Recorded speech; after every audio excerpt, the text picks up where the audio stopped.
Hello guys, welcome back to my YouTube channel.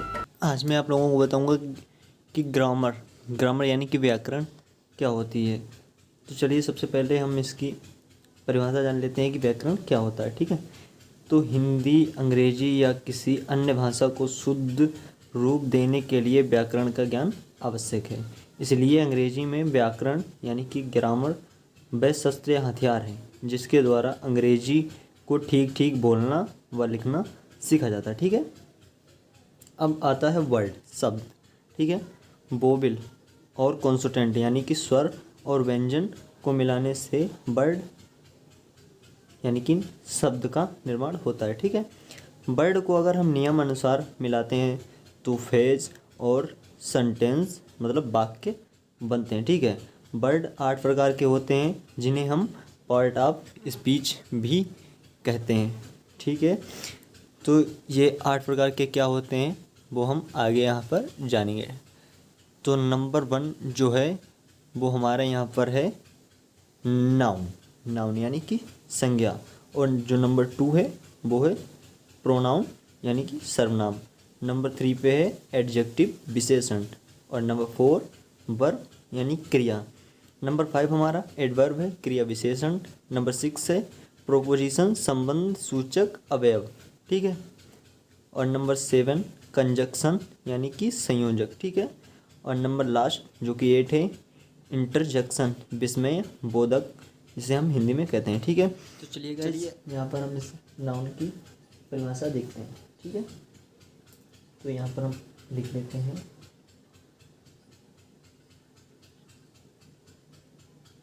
परिभाषा। ठीक है, सॉरी गाइस मेरी हैंड राइटिंग थोड़ी गड़बड़ है।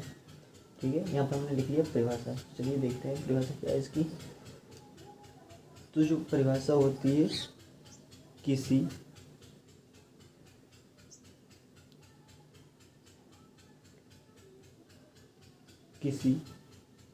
वस्तु, स्थान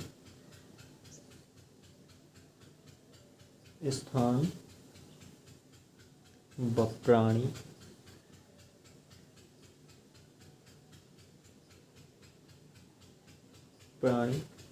के नाम को संज्ञा कहते हैं। ठीक है, ये परिभाषा हो गई इसकी। अब इसका मैं उदाहरण बताता हूँ। फॉर एग्जांपल जैसे कि क्या क्या होगा, जैसे कि हो गया महेश, किसी का नाम महेश। ठीक है, महेश हो गया। काऊ हो गया, कानपुर हो गया। ओके, यमुना हो गया। ठीक है, किसी वस्तु, किसी भी कोई भी वस्तु हो, स्थान हो, या फिर कोई प्राणी हो, या फिर किसी का भी नाम हो, तो हम उसे संज्ञा तो आगे बात करते हैं। संज्ञा जो है वो 5 प्रकार की होती है। 5 प्रकार की होती है। नंबर 1 पे आता है हमारा प्रॉपर नाउन यानी कि व्यक्तिवाचक संज्ञा। तो ये संज्ञा क्या होती है वो मैं बताऊंगा। ठीक है, जैसे कि जो शब्द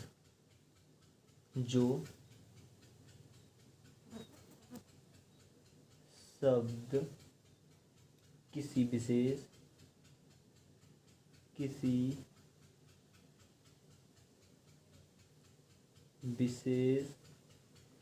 मनुष्य, स्थान तथा वस्तु के नाम को प्रकट करता है उसे क्या कहते हैं फ्रेंड्स, प्रॉपर नाउन कहते हैं। ठीक है, इसे हम प्रॉपर नाउन कहते हैं। ठीक है, क्या इसमें, जैसे कि किसी विशेष मनुष्य, स्थान तथा वस्तु हो गई, उसे हम प्रॉपर नाउन कहेंगे। एग्जांपल्स देख लीजिए, जैसे कि किसी का नाम ले लीजिए, जैसे राम। ठीक है, सीता। ठीक है, गंगा हो गई। ठीक है, ऐसे कोई भी स्थान हो गया, मनुष्य का नाम हो गया, वस्तु हो गई, ये सारे हमारे प्रॉपर नाउन के अंडर में आते हैं। तो चलिए अब हम देखते हैं नंबर सेकेंड पे हमारी कॉमन नाउन आता है। ठीक है, कॉमन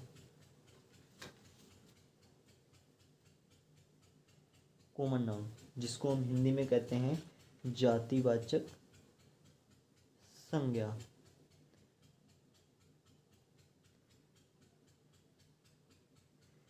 ठीक है गाइस, तो हम इसके बारे में बताते हैं। जिस शब्द से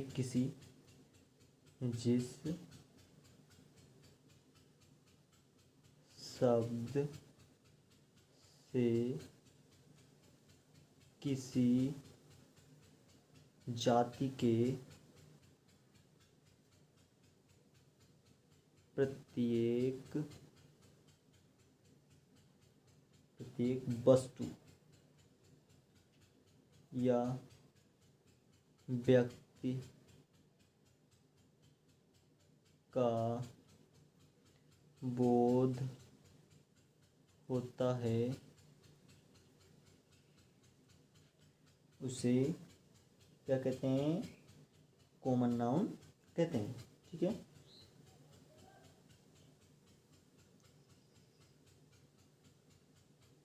उसे कॉमन नाउन कहते हैं। तो इसमें क्या है, जैसे यह जो कॉमन नाउन होता है वो जातिवाचक संज्ञा होती है, ये जाति को प्रकट करता है। कोई भी वस्तु हो गई या फिर व्यक्ति हो गया, ये उसकी जाति को प्रकट करता है। चलिए मैं इसके भी एग्जांपल्स बताता हूँ। जैसे कि मैन, जैसे कि आदमी हो गया, बॉयज़, लड़कों की हो गई एक जाति।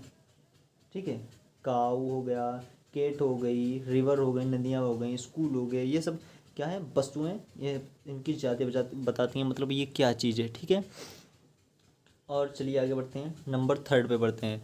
तो नंबर थर्ड पे जो है हमारा, वो आती है कलेक्टिव नाउन। ठीक है, क्या आती है, कलेक्टिव नाउन। ठीक है, कलेक्टिव नाउन, इसको हम हिंदी में कहते हैं समूहवाचक संज्ञा। समूहवाचक संज्ञा, इस संज्ञा में क्या होता है, ये जहाँ पर पूरा समूह होता है, ये उसका ज्ञान कराता है। चलिए फिर इसकी हम परिभाषा देख लेते हैं क्या है। जिस शब्द के कहने से, जैसे कि जिस शब्द के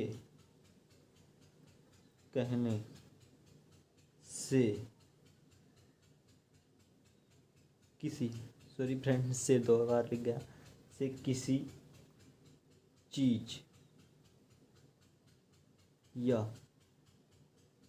वस्तु के पूरे समूह का बोध हो, वह क्या कहलाता है, कलेक्टिव नाउन कहलाता है। ठीक है,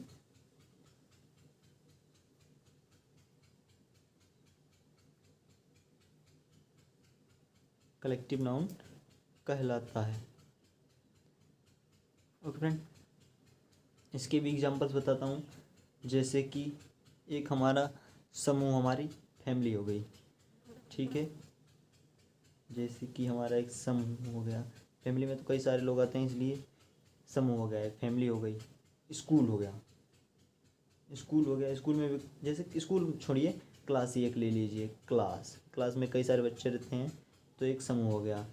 आर्मी में भी कई जवान होते हैं। ठीक है, कंपनी में भी बहुत सारे लोग होते हैं, तो क्या है, ये समूह हो गए। ठीक है, ये तो होगी पूरी। अब हम नंबर 4 की तरफ बढ़ते हैं। तो नंबर 4 पे आती है हमारी मैटेरियल नाउन। मैटेरियल नाउन को हिंदी में कहते हैं धातुवाचक संज्ञा। ठीक है, number 4 material noun, MAT material noun. ठीक है, इसको हिंदी में कहते हैं धातुवाचक संज्ञा।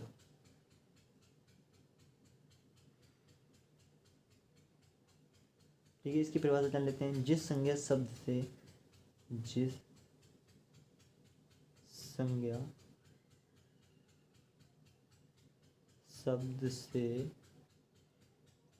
जिस संज्ञा शब्द से किसी द्रव्य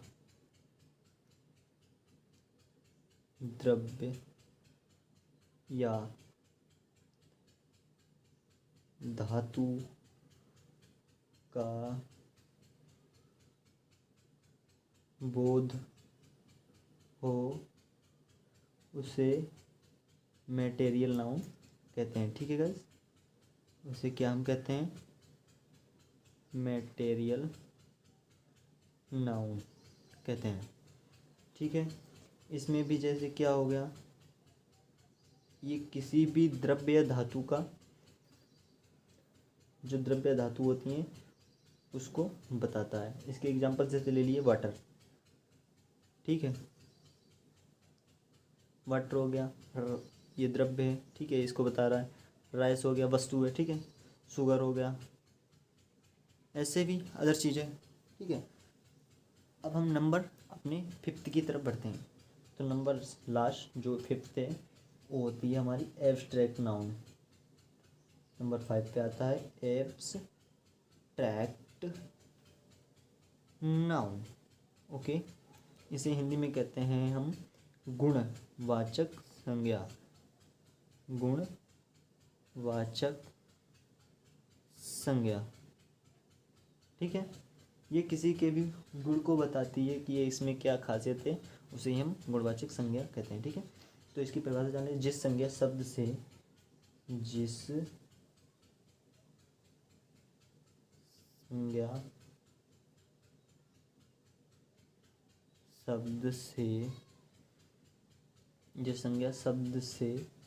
किसी के गुण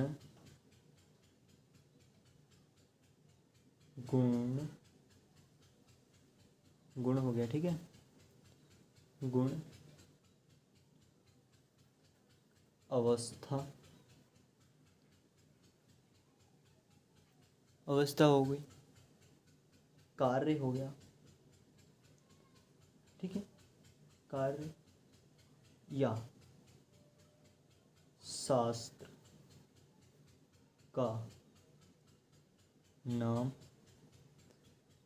जाना जाता है, उसे हम क्या कहते हैं? एब्स्ट्रैक्ट नाउन कहते हैं। ठीक है, उसे क्या कहते हैं? एब्स्ट्रैक्ट नाउन कहते हैं। इसके भी एग्जांपल्स, जैसे कि इसके एग्जांपल से एक हो गया ब्यूटी। क्या है? गुण है ना। ऑनेस्टी, ईमानदारी हो गई। लव हो गया। ठीक है, पावर हो गया। तो ये तो हमारे थे संज्ञा के भेद। संज्ञा टोटली 5 प्रकार की होती है। प्रॉपर नाउन हो गया, कॉमन नाउन हो गया, नंबर 3 कलेक्टिव नाउन हो गया, नंबर 4 मटेरियल नाउन हो गया, नंबर 5 एब्स्ट्रैक्ट नाउन हो गया। ठीक है, तो आप लोगों ने ये पूरा वीडियो देखा। आई होप आप लोगों को पसंद आया होगा। अगर पसंद आया तो लाइक करिए, शेयर करिए, सब्सक्राइब करिए। मैं आपको पूरी ग्रामर का बारे में बताऊंगा। ठीक है, ये तो हमारा फर्स्ट पार्ट था। सेकंड पार्ट भी जल्दी ही बनाऊंगा, तो फिर आप सेकंड पार्ट भी ज़रूर देखिएगा। ठीक है, अदर आगे व्याकरण में क्या क्या आता है वो सब बताऊंगा। Okay, thank you for watching.